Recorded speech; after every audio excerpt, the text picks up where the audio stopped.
Hello বন্ধুরা, আমি লোকেশ আরও একটি নতুন ব্লগে আপনাদের সকলকে জানাই স্বাগতম। বন্ধুরা, আজকে আমি চলে এসেছি নিমপিট রামকৃষ্ণ মিশনে। এই নিমপিট রামকৃষ্ণ মিশন আপনারা কিভাবে এসে পৌঁছবেন, আর এই নিমপিট রামকৃষ্ণ মিশন কটা থেকে কটা পর্যন্ত খোলা থাকে, এখানে ভোগের ব্যবস্থা রয়েছে কিনা, সমস্ত কিছু ডিটেলস নিয়ে আজকের এই ভিডিওটি প্রথম থেকে শেষ পর্যন্ত আপনাদের দেখতে হবে। কলকাতা থেকে একদিনেই ঘুরে আসা যায় নিমপিট রামকৃষ্ণ মিশন থেকে। সকালবেলা বাড়ি থেকে বেরিয়ে সূর্য ডোবার আগেই আবার ঘরে ফিরে আসতে পারেন। এত সুন্দর মনোরম পরিবেশের মধ্যে গড়ে উঠেছে এই নিমপিট রামকৃষ্ণ মিশন, যেটা দেখে সত্যি চোখ জুড়িয়ে যায়। মিশনের চারিদিকে অসংখ্য গাছগাছালি তো দেখতে পাবেনই, তার সঙ্গে দেখতে পাবেন চারিদিকে অজস্র ফুলের বাগান। এই সদ্য ফোটা ফুলগুলো মিশনের পরিবেশটাকে যেন আরও সুন্দর করে তুলেছে।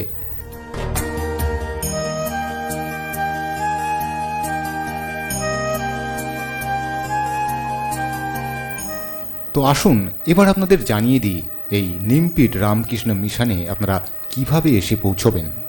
ট্রেন পথে শিয়ালদা থেকে সাউথ সেকশনের লক্ষ্মীকান্তপুর লোকাল বা নামখানা লোকাল ধরে আপনাদের নামতে হবে জয়নগর মজিলপুর স্টেশনে। এই জয়নগরের নাম আপনারা অবশ্যই শুনে থাকবেন, যেখানকার মোয়া ভীষণই বিখ্যাত। হ্যাঁ বন্ধুরা, সেই জয়নগর। এই জয়নগর স্টেশনে নেমে প্ল্যাটফর্মের বাইরে বেরিয়েই আপনারা অটো বা টোটো স্ট্যান্ড দেখতে পাবেন। সেখানে আপনাদের বলতে হবে নিমপিট রামকৃষ্ণ মিশনে যাব। মাথাপিছু 15 টাকা ভাড়ার বিনিময়ে নিমপিট রামকৃষ্ণ মিশনের একেবারে গেটের সামনে আপনাদের দাঁড় করিয়ে দেবে। এই হলো নিমপিট রামকৃষ্ণ আশ্রমের মেন গেট, আর এখানেই আমি অটো থেকে নামলাম। আর আপনারা যদি নিজস্ব গাড়ি নিয়ে এখানে আসতে চান তাহলে বারুইপুর হয়ে আপনারা এখানে আসতে পারেন। তাহলে চলুন আর দেরি না করে এইবার আমরা আশ্রমের ভেতরে প্রবেশ করব। সত্যি কি অসাধারণ পরিবেশের মধ্যে এই নিমপিট রামকৃষ্ণ মিশনটি। সশরীরে এখানে না আসলে হয়তো আপনারা ভিডিও দেখে বিশ্বাসই করতে পারবেন না। আরও একটা কথা বন্ধুরা আপনাদের জানিয়ে রাখা ভালো, আমাদের সকলের পরিচিত বেলুড় মঠের সঙ্গে এই শ্রী রামকৃষ্ণ মিশনের একটি সম্পর্ক রয়েছে।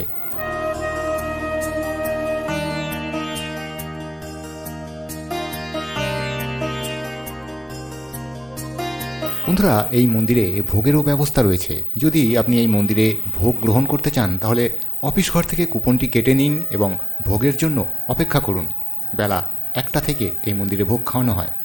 ভোগের কুপনের মূল্য খুবই সামান্য, যাতে আপনাদের কোনো রকম অসুবিধা না হয় সেই দিকে খেয়াল রেখেই কুপনের মূল্য ধার্য করা হয়েছে। বেলা 2টো পর্যন্ত এখানে ভোগ খাওয়ানো হয়। প্রায় 100 জনের খাবারের আয়োজন করা হয় এই আশ্রমে, তাই কোনো রকম সমস্যায় আপনাকে পড়তে হবে না। বেলা 12টার মধ্যে গিয়ে আপনারা কুপনটি কালেকশন করে নিন।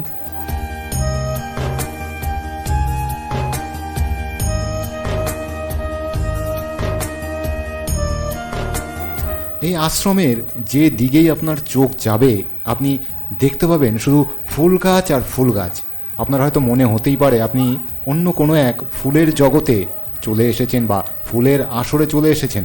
বন্ধুরা আমি কিন্তু একটুও বাড়িয়ে বলছি না বা বাড়তি কথা বলছি না। আপনারা যদি এখানে আসেন তাহলে নিজের চোখেই দেখে যাবেন। তবে শর্ত একটাই, এই বাগানের ফুল তোলা মানা। এই ফুলের বাগানের দিকে তাকিয়ে তাকিয়ে আমার কিশোর কুমারের একটি পুরনো গানের কথা মনে পড়ে যাচ্ছে।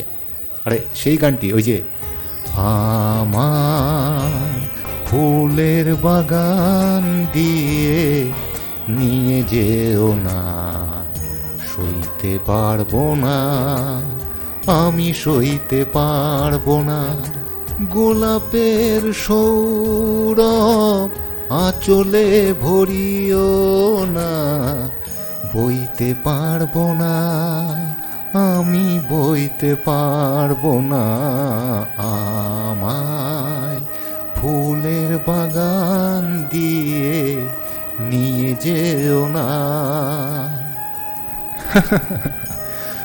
যদিও গানটা খুব একটা ভালো হয়নি, তবে খুব যে একটা খারাপ গায় তা কিন্তু নয়। কি বন্ধুরা, আপনাদের কি মনে হয়? তো যাই হোক বন্ধুরা, আপনারা যদি একদিনের ছুটি কাটাতে কলকাতার কাছাকাছি কোথাও ঘুরতে যেতে চান তাহলে এই নিমপিট রামকৃষ্ণ মিশন হতে পারে আপনার জন্য সত্যিই একটি সুন্দর জায়গা। তাহলে আর ভাবছেন কেন, একদিনের জন্য বেরিয়ে পড়ুন, ঘুরে আসুন এই রামকৃষ্ণ মিশন থেকে।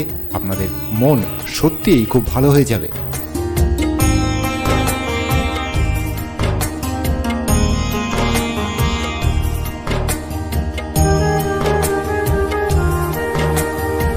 আর বন্ধুরা, এই মন্দিরটি খোলার সময়টা এবার আপনাদের জানিয়ে দিই। দর্শনার্থীদের সুবিধার জন্য এই মন্দির সকাল থেকে রাত 8টা পর্যন্ত সব সময়ই খোলা থাকে। আপনারা যে কোনো সময় এই মন্দিরে প্রবেশ করতে পারেন। আরও একটা কথা, এই মন্দিরের ভেতরে মানে ভেতরের যে গর্ভগৃহ রয়েছে শ্রী শ্রী রামকৃষ্ণ দেবের, এর ভেতরে কিন্তু আপনারা কোনো ক্যামেরা নিয়ে ভেতরে প্রবেশ করতে পারবেন না। আর মন্দিরের বাইরের পরিবেশটা যদি আপনারা ভিডিও শ্যুট করতে চান তাহলে শুধুমাত্র মোবাইল ক্যামেরা ছাড়া আর অন্য কোনো ক্যামেরা এখানে অ্যালাউ করা হয় না, তাই একটু সাবধানে।